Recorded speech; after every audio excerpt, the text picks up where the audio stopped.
Caleb Williams and Jayden Daniels playing against each other this weekend. Obviously, Jayden Daniels with a hurt set of ribs. What are your thoughts on that showdown of those QB rookies? I'm excited. I mean, let's start with Jayden because he's played the best of those two, and he's played great football. He's been so in control. He's been so poised. I think the thing that's really, to me, made him so special is, on top of his playmaking ability, just his ability to make the right decision in the moment. Is that just like every rookie, he doesn't always see it. He's missing things that are out there in front of him. But when he misses it or doesn't see it, he doesn't put the ball in harm's way. He doesn't just throw it in there. He doesn't throw it really hard or throw the ball up. He tucks it, or he throws a check down, or he tries to run and picks up 3 or 4 yards, and he does the right thing in the moment. And that's been, to me, the most impressive thing, on top of really how well he's done and how well he's thrown the football, is his ability to manage the moment has been stellar. I mean, he's been really good, maybe better than anybody in the league at doing that.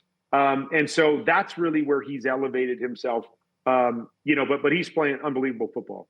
Caleb has been fun. He's been a fun project to watch because I think he's got better and better and better and more comfortable every single week, culminating in, our game in London, where we got to see it up close and personal. Is that early in the year, I thought he looked very tight in the pocket, that he was very measured in his movements, which is very unlike Caleb Williams. I felt like he didn't throw the football like Caleb Williams. He's a very gifted, effortless thrower, but there were balls coming out in for trajectories and in different ways that wasn't like Caleb Williams.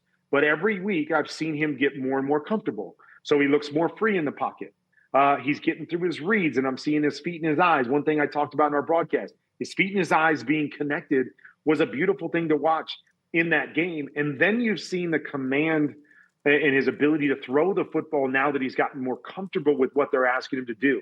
In that game in London, that was probably the most impressive thing. It wasn't a really hard game from the standpoint of having to work through progressions and having to get to his number 3 read numerous times.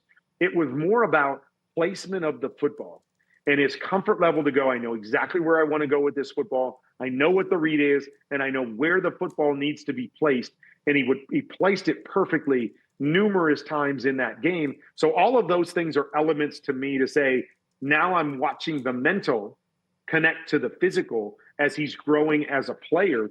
And he's just gotten better and better and better every week. And I think that's what excites us, hoping that Jayden plays in this game, to see these two guys.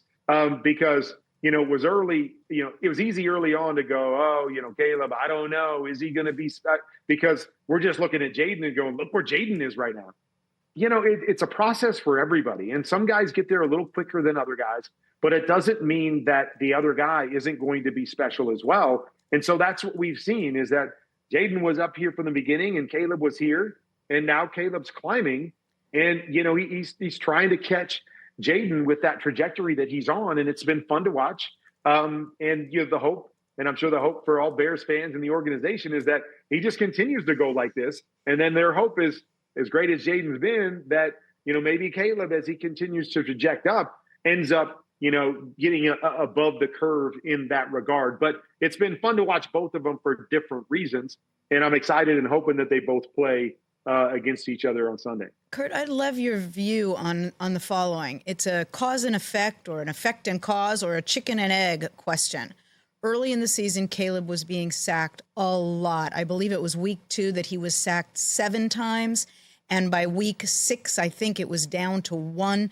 In other words, the number of sacks per game has gone down exponentially. And what I'd love to know is your view as to whether, have the sacks decreased because he is playing differently?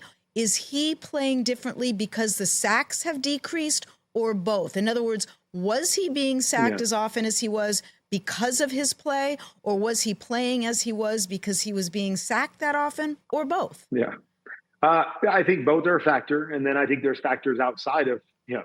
They're running the football way better now. Mm-hmm. They're more balanced now. They're winning the early downs now. They're not throwing as much. They're more balanced. So anytime you throw the ball 52 times, you're going to be sacked more than when you throw it 27 times. Right. And so they're playing differently. But, back to my point, yes, the fact that, to me, a huge part of winning at the quarterback spot is getting your eyes in the right spot on the snap, knowing what you're seeing, knowing where your eyes need to go, knowing what read you're trying to make, and that allows you to get the ball out on time and oftentimes get it to your first read or first or second read because your eyes have gone to where they need to be right off the bat and you're getting your reads and you're getting it out on time.